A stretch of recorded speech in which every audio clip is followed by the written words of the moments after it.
Yeah.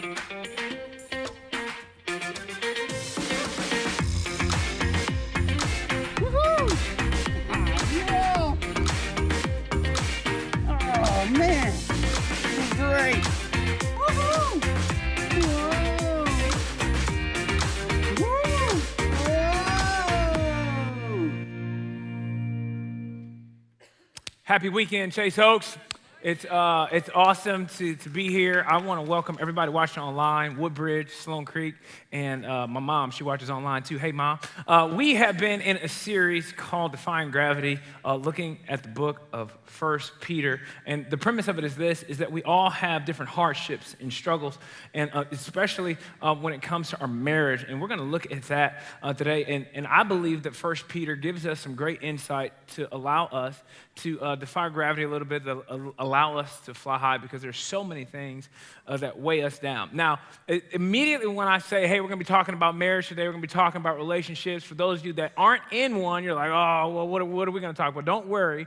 Everybody's included today, because Mark Zuckerberg, over a decade ago, gave us the vernacular that I believe describes every single relationship status. And it's this: complicated. It doesn't matter what your relationship status is, all of them are complicated. The first one we're going to look at is if you're single in the room. Now, the complications with being single is you go to a wedding, it's supposed to be about the bride and groom. Somehow it ends up being about a highlight reel of why you're still single. And then in one moment, you're completely content, like, man, I'm glad, I'm loving my life, things are going well at my job, I got free time. And you are one lonely Friday night from Netflixing your life into a complete depression, okay? It's not that there's something wrong with you, it's just that being single can be complicated. Then there are those of you in the room who are dating. Now, here's what happened. You guys have been dating like 6 months, and on the date night the other night, she told you she loved you. You responded, thank you. It's not that you've got, commitment issues. It's not that you don't really love her. It's just that it's complicated. Then there are those of you in the room who got engaged. This is a real exciting time for you, and you saved up money. You got the ring. Things are going well. And then you met her mom, and then she met your daddy. And then y'all both realized what you were going to turn into in about 40 years.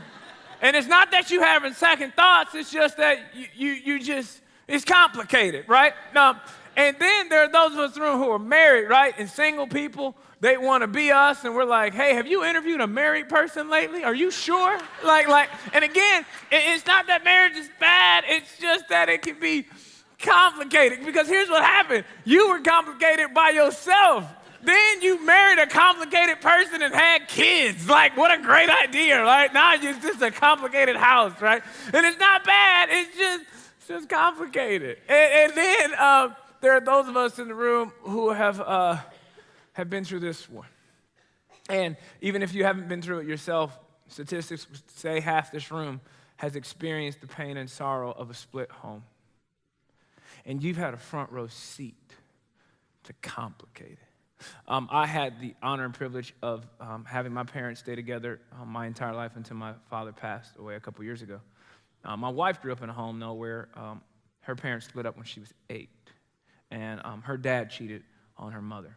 But this is how she tells the story. She doesn't say, my dad cheated on my mom. She says, my dad cheated on us.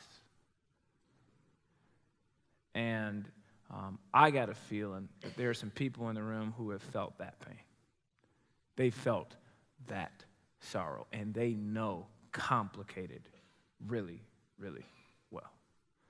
And so to set the stage for today, I just want everyone to breathe a little bit easy and to realize this, that everyone in this room finds themselves in one way or another in the complicated boat. Regardless of how well people dress, regardless of how nice their house or their car is, at some point or another, everyone finds themselves in the complicated boat. And I realize that in an environment like this, it is easy to put on a smile. I realize that in an environment like this, there can be some pressure to have an awesome, godly marriage, especially if you've been around for a while. But can I just give you the permission not to be okay? Can I give you the permission to just come just as you are? I'm willing to bet that there are some couples here that came to church today and you fought on the way here. And the only reason your argument stopped is because you saw a volunteer in the parking lot. You're like, I can't stay. Hey, Bob, good to see you. Good to see you. Glad to be here. Welcome to Chase Oaks. Glad to have you. Glad to have you. And you're like getting ready for the second part of the argument, like right now. You're like hoping that I say something. Yeah, get him. Okay. Can I submit something to you? God can't fix what you pretend isn't broken. God can't heal what you pretend, or I don't have any wounds. It's like going to the doctor with a broken leg and saying, hey, doc, I just came to say what's up. It's like your leg's broken. No, don't worry about the leg. I just came to talk to you. No, you wouldn't do that. So why would you come to church and pretend like you don't need him? And I realize that there might be some marriages on the rocks right now, and you might have deemed your marriage hopeless. You may have already filled out some paperwork that would end it.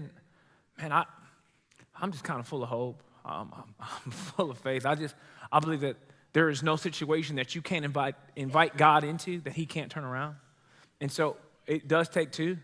So can you imagine if something happened today, that it wasn't just another message, but perhaps a marriage could be saved today? I just really believe that can happen. So just as we started, before we start diving into God's word, can we all just breathe in a little bit and just go, oh, you know what? I don't have to be on right now. I can simply invite God into perhaps a mess that we often make. Now, men and women are different. They have different expectations for one another. And I'm just going to go through a list of the women's first because I'm a gentleman. We're going to go ladies first. Please don't take notes. This list is pretty comprehensive, but don't sue me for it, okay? Women want a man that works out 3 days a week. Now, this is why I said don't write down the list, okay? There's a copyright on this. Now, she wants a man that works out 3 days a week, and this is, get the gym membership. If you go, that would be helpful as well. After dinner, maybe just run a few laps around the living room. You could do some squats. Just get up and down from the couch 10 times. A few push-ups, a plank, whatever. Like, she just wants a guy in decent shape. Women want a man that makes her laugh. You don't got to be Kevin Hart, but you could Google some knock-knock jokes or something and make dinner a little interesting. Women want a man that wants to spend his entire day with her. Hey, if you're spending time with your lady and then you check Facebook or ESPN, the clock starts over, okay? It's a whole new hangout. It's like you haven't been hanging out all day long, okay? Undivided attention is key here. Women want a man that is romantic and thoughtful. Listen, if your best date night is Chipotle, listen, burritos are not that romantic, okay? So, we're going to have to up the ante a little bit there. Women want a man that thinks she's pretty 24 hours a day. Listen, if a woman asks you this question, how does this dress make me look? There's only one response to that question. Please do not mess it up for all humanity, okay? Just know the answer. Women want a man that knows she's right all the time. Here's the deal, fellas. There's just some hills not worth dying on. Okay, let it go. Just let it go. If you're going to pick a hill, it better be a great hill, okay? Women want a man that can talk about his feelings. Do you hear the moans in the room? My Lord. When a woman asks a man, how was your day? How was work? He's got really one response. Good. I worked. I got money. That's how it works, good. But she doesn't want to know how work was. She wants to know how you felt about work at 10 a.m. And did it change after lunch at 1 p.m.? Okay, she wants to know how you felt about it. Women want a man that watches HGTV. Now, here's the deal.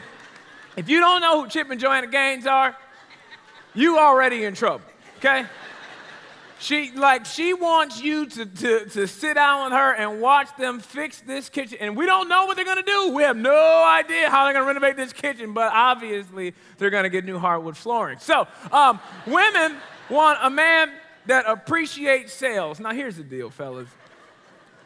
When a woman goes shopping, when she comes home, she turns into a talk show host, okay? It's a game show for her, and you're the audience, okay? She walks in with 20 bags. She's excited to tell you what happened in every bag. you see money bags flying out your window, and so you're like, whoa, what happened at Target? She went to get some milk. She came back with a couch. How that happened, we don't know. So she walks in, and she's going to start pulling out stuff one by one, and it's a game show, and you need to play, okay? Play hard, too, okay? So she's going to say, now look at this dress. You're like, whoa. She'll be like, how much do you think this dress cost originally?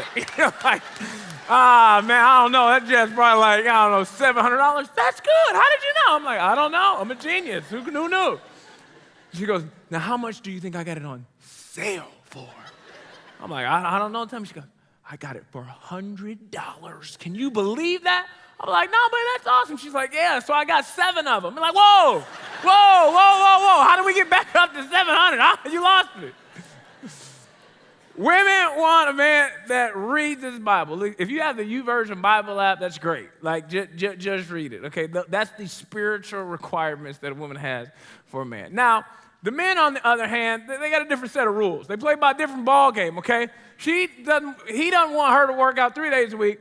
He wants her to work out 5 days a week. He got the gym membership. He's going to drive her there, okay? He's going to drop her off, okay? Like, make sure this happens, okay? Men want a woman that thinks he's hilarious. He wants you to laugh at his jokes that aren't even funny. Just give it to him. Ha, ha, ha. That was hilarious, okay? Just go for it. Go for it.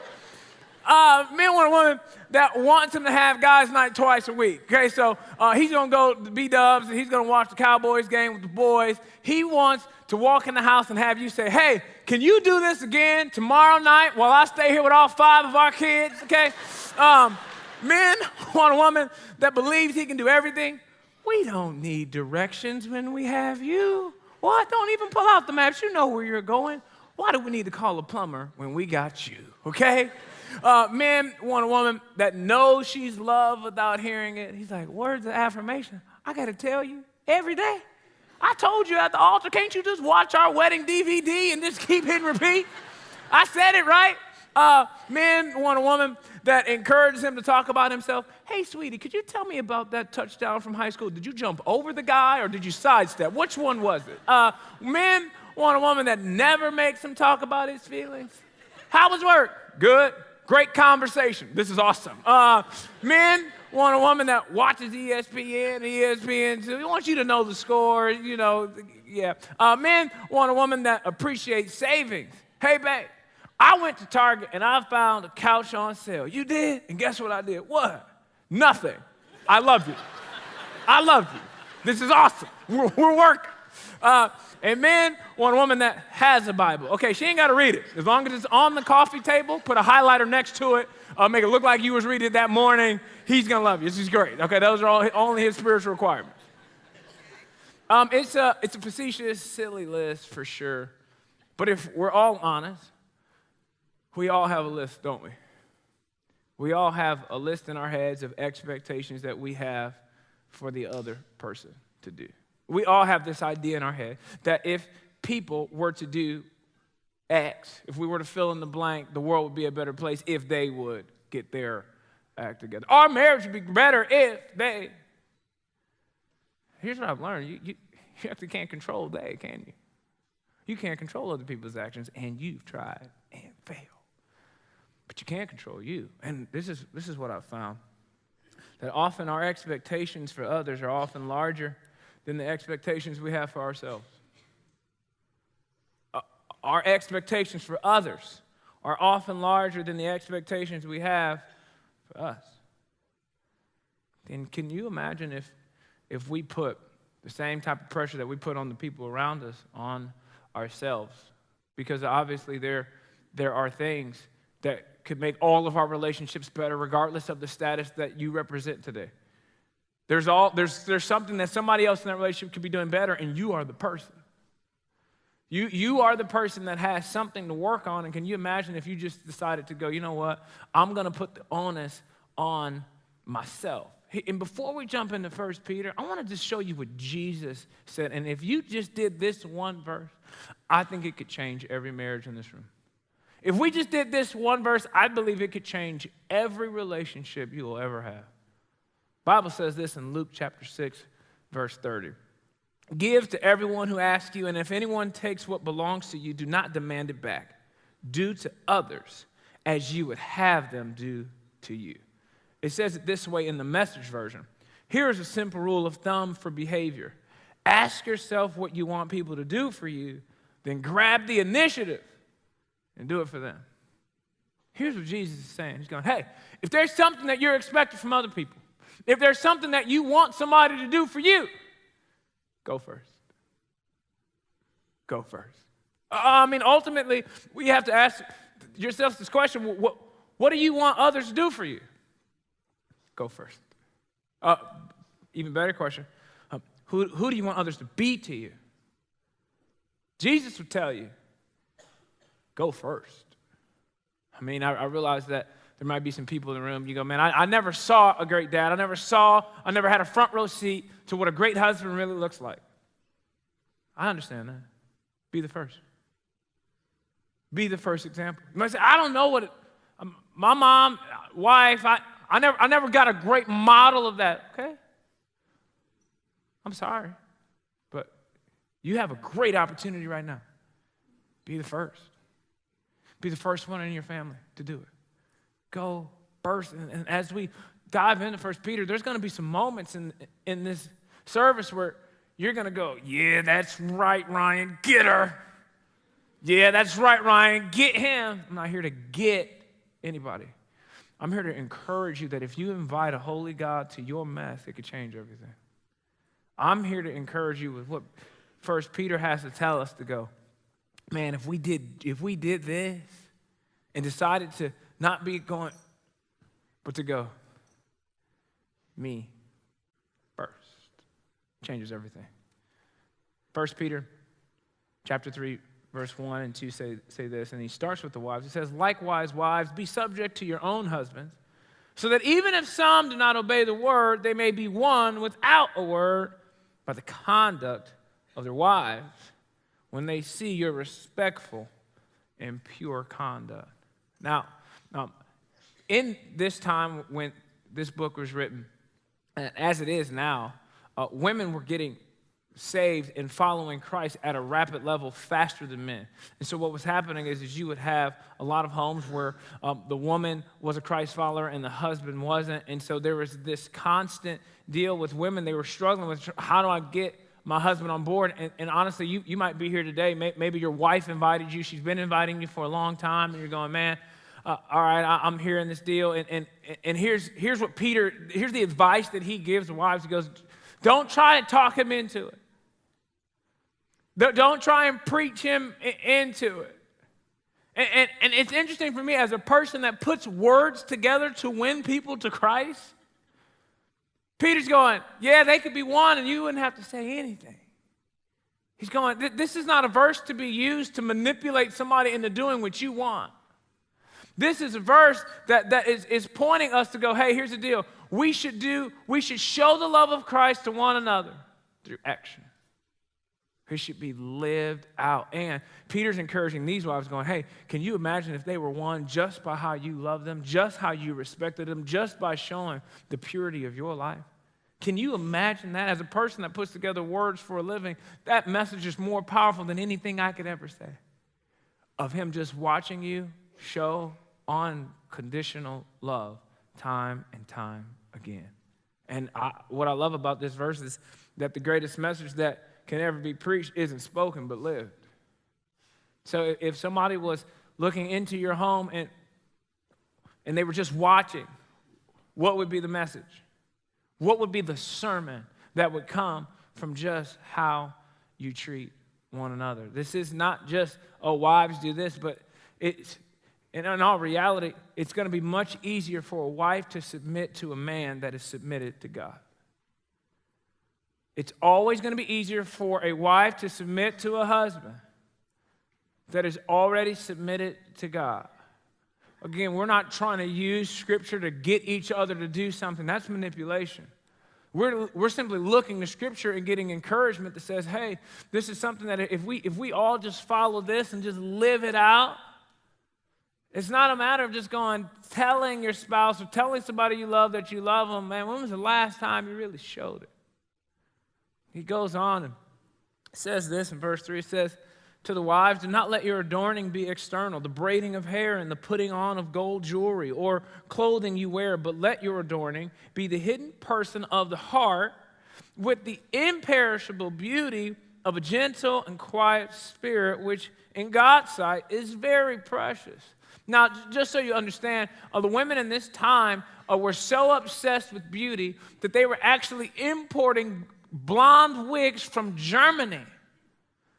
And they didn't have Amazon Prime then. So this was a lot of work, okay, that they were putting into just their outer appearance. And Peter isn't knocking outer appearance. He's going, why are you spending so much energy on your outward appearance and showing very little concern for your soul?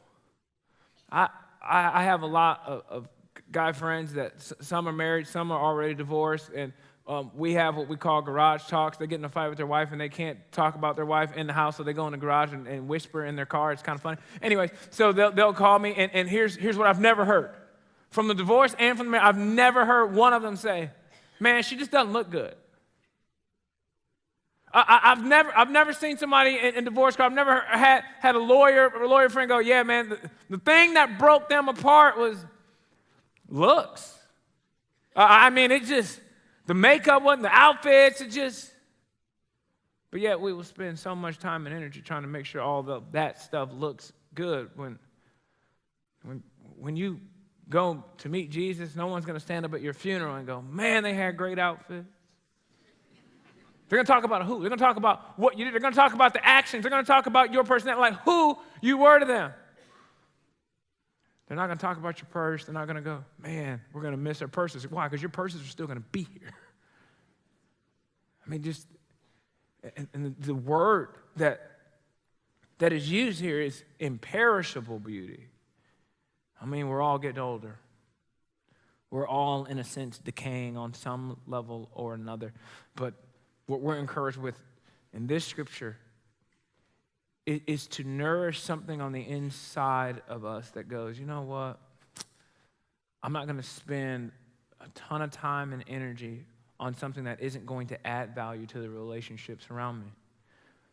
In fact, true beauty doesn't come from what you wear that everyone can see, but who you are that is birthed when no one's watching. So I want to ask you this question. How much energy do you spend on your image versus your soul? How much energy do you spend on your image versus your soul? In terms of who you're becoming, in terms of the mother you're becoming, in terms of the person that you're becoming, how much time and energy is spent on your image versus your soul?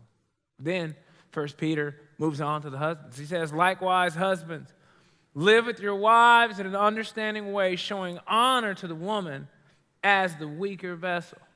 And this word right here, understanding way, I mean, some of you husbands right now are going, dude, if you knew my wife, that is impossible, okay? There's no way that I'm ever going to understand how she thinks, and I'm from Venus, she's from Mars, we're trying to figure things out. And here's the deal. We've all had things in our life that at one point in time we didn't understand. It was a gadget, it was some technology, it was a car, it was something that we just go, I don't understand this. And the way we figured out how to understand it was time. We took the time to figure it out. I mean, think about how many hours you've spent on your phone figuring out new technology. I mean, just think about that for a second. And then ask yourself, how much time have you spent? I mean, literally undivided attention have you spent on your marriage trying to understand her? Now, this was revolutionary for this audience because in the Roman Empire, women weren't seen as equals in the marriage. I mean, it was almost borderline property. It was borderline just a social status, a means of passing on an inheritance and having kids.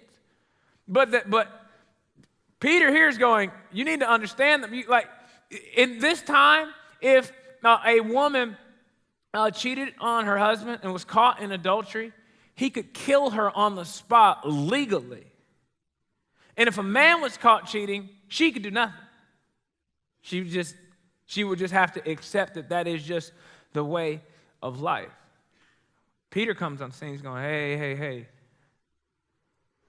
live with your wife in an understanding way and show honor to her. They're going, what? Why would we do that? Peter's going, because that's how Jesus treated people, and that's how Christ loved the church, and that's your model. So yeah, take some time to understand and show honor to the woman as the weaker vessel. And I love what this says, since they are heirs, what they're getting, what you're getting is the same as what they're getting. You're both heirs with you of the grace of life, so that your prayers may not be hindered. Now, this at first is a little scary. Like, whoa, my prayers can get hindered all from a little fight with the wife? It's not so much that, but this is great news, even if you're not a Christian.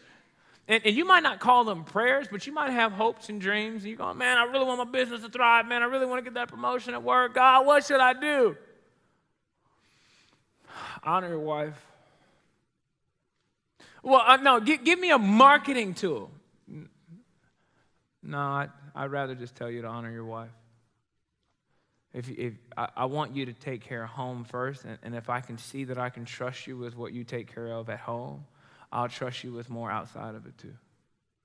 Can you imagine if this is how we really, really lived our lives?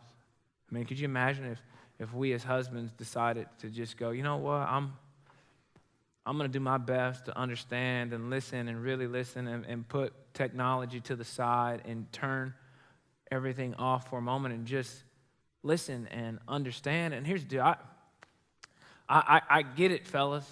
I get it. There's some moments where you are doing everything in your power to provide, and you are working 60 hours a week, and you get home at 5:30, and you just want an hour of peace. You want an hour of free time, and perhaps you're just like me. I just want to come in and sit on the couch and kick off my shoes and just catch up on some scores and not be thrown a bunch of questions right away and have to work on homework and watch Mickey Mouse Clubhouse.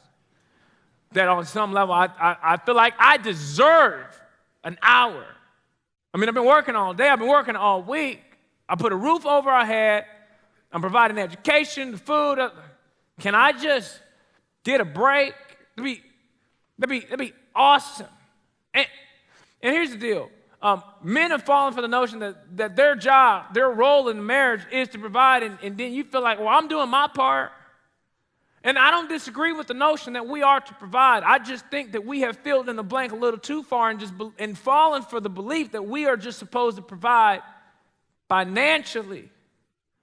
But what would you do if I told you that it was also our job to provide spiritually? Can you imagine what would happen in your family if they felt a large spiritual investment? Maybe the best thing you could do for your marriage this week is, in the midst of your busy schedule, in the midst of a 60-hour work week, in the midst of lots of meetings and coming and going, for you to pause just for a moment and send your wife one text message that simply says the following: how can I pray for you this week, sweetie? How can I pray for you this week? And what she responds in that text message, what she responds in that email, might be the most important message you get all week. And in that message might be the secret behind why your marriage has been struggling. Because maybe for the first time you are actually paying attention and you are listening and going, wait a second, I didn't even know that's what you would ask God for if you could ask anything. I didn't even know that. Can you imagine if that was what your kids got from you? I mean, imagine if your kids got a text message like that from you going, okay, Dad, you can pray for me. I mean, pray that I, get good grades. But again, you're practicing an investment. You are sowing a seed, so to speak. Dr. John Gottman, who wrote 7 Principles of Marriage to have a better marriage in 1999, went to Crown Publishing who was his publisher, and said, hey, I need you guys to put some more marketing dollars towards the book. I really think this is going to help a lot of people. And the director of marketing said, dude, we're not going to put any more money behind this book. I mean, it's just another marriage book, blah, blah, blah. And he's like, come on, man, like we really want to do this. And he's sitting with all these executives. And so the director of marketing for Crown Publishing looked at Dr. John Gottman and goes, okay, tell me this. Tell me one thing that can save my marriage. One. Dr. Gottman's going, well, I wrote 7, okay? Like, I got a lot here. I mean, there's a lot. He goes, no, I don't want 7. I don't want all this. No. Tell me one thing that could save my marriage. And Dr. Gottman, he says this: honor your wife's dreams. Honor your wife's dreams. The director of marketing for Crown Publishing gets up, grabs his coat, and leaves the meeting. Dr. Gottman's going, oh my gosh, what did I offend him? He hops on a train and goes back to Brooklyn where him and his wife live, and he walked in the house, and his wife says, oh my gosh, did you get fired? He said, no. What are your dreams? And she said, I never thought you'd ask. And they have this wonderful conversation, and as you can guess, they put a lot of money behind Dr. Gottman's book. Can you imagine if we did this, and all of a sudden we are trying to help each other? I think it's going to be pretty easy for a woman to submit to a man that says that. To go, oh, okay, you see me, and we see each other for who we really are beyond just money, beyond the house, beyond the stuff. Who? Because you matter, and I want to show you honor and show. We're trying to out honor one another. I mean, could you imagine if we just had a go first mentality in our marriages? Can you imagine if when you came home from work, you said, you know, babe, I realize I've been working all day, but I just want to be present in our home, and hey, how was your day? And she goes, hey, I know you've been working all day long. I want you to watch ESPN for an hour, okay? Can you just do that? You're going, no. I really just want to hang out with you right now, and I just really want to talk. I really want you to watch ESPN because you've been working your butt off all day long. You know what, woman? I'm not going to do this with you all day long. You start having good fights, you know what I'm talking about? You're like, I think I want to help you with the dishes. No, I am going to. Your kids are confused. They're like, what are mom and dad doing? Like, are they fighting in a good way? You're just trying to outserve each other. You're trying to out-honor one another. You're just going, no, I'm going first. Man, can you imagine what that house would look like? A bunch of people trying to go first. And there's just 2 things that I think every person needs to do, whether you're married or not. Maybe there's just somebody in your life that you've just been having some strife with, and this is what I would tell you to do: apologize. Go first. And I know what you're thinking immediately. You're thinking, no, the other person needs to be the one apologizing. That's okay. What would Jesus tell you to do? Go first. And here's the interesting thing about apologies. When you apologize, when you end the apology, you are waiting for them to apologize. You're like, okay, now it's your turn to tell me all the stuff you did wrong this week, right? And when they go, thank you, and walk away, you're like, whoa. I just got done apologizing. I thought we were doing this together. The true test of an apology is when you can give it without expecting anything in return. Right now, this is about me humbling myself to just say, hey, I am sorry, and I am going to try and change my behavior. Be the first one to apologize and expect nothing in return. So you're going to apologize, and the second thing that you're going to do is you're going to appreciate. Apologize and appreciate. Apologize and appreciate. Every single one of us, every single person watching this right now has felt the pain of feeling unappreciated. And it's not always by a spouse, just in life. It's one of the worst feelings in the world, so why not give the best feeling to the person you love the most? Appreciate them. Love keeps no record of wrong. Can you imagine if it kept a record of right? Hey, here's what you've been doing right a lot. I mean, a guy said this to me the other day. He goes, every time my wife says, I need to talk to you, I'm always in trouble. Like, she's never said, hey, I need to talk to you. I just want to say I appreciate you. Why not? Change the game. hey, we really need to talk. Oh, God, what happened? I just want to say, you do a really great job. You do a really great job with the kids, and I know I don't get to spend as much time, or I just want to say, I really appreciate you. Hey, I know you've been working hard. I know you've had this career for 10, 15 years, and you've got this role at the company, and maybe it's no big deal to you. You got your degree in it, and it is what it is, but I just want to say, you know what? I'm just really grateful that I have a hardworking husband. Man, can you imagine just two people that are trying to out-appreciate one another? No, you were great last night. No, you were great. No, you were great with the kids. No, but you were better with the kids. Man, that's love.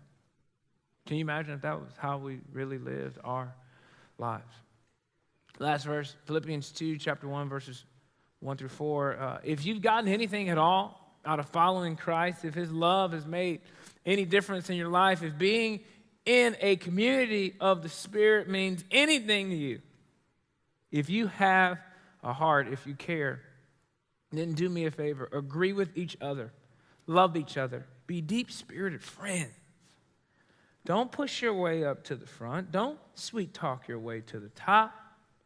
Put yourself aside and help others get ahead. Can you imagine? If with your friendships and your marriage and your family and your coworkers, if you just put yourself aside and help others get ahead, can you imagine a life where you tried to help somebody else get a raise? Can you imagine a life where you tried to help somebody else get a promotion? Can you imagine if that person was your spouse? You're going, man, I'm trying to figure out a way so that you get ahead because I realize that I got hopes and I got dreams and I got goals. But you know what? One of my goals should be helping other people reach theirs. Can you imagine if you lived that way? And here's the deal. That person is so attractive.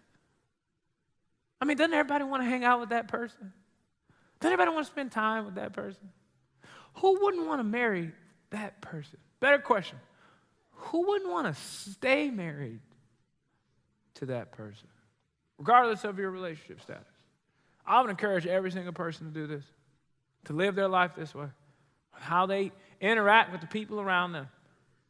And for those of us that find ourselves in marriage, for those of us that find ourselves in the complicated boat, I think this uncomplicates it a little bit. I think the complications come in when we are constantly looking for our needs and our wants and our desires to be met. But the Bible teaches us, hey, man, put that aside and just try and help them. It's going to be really, really hard to lose with them when you're constantly putting yourself aside to help them.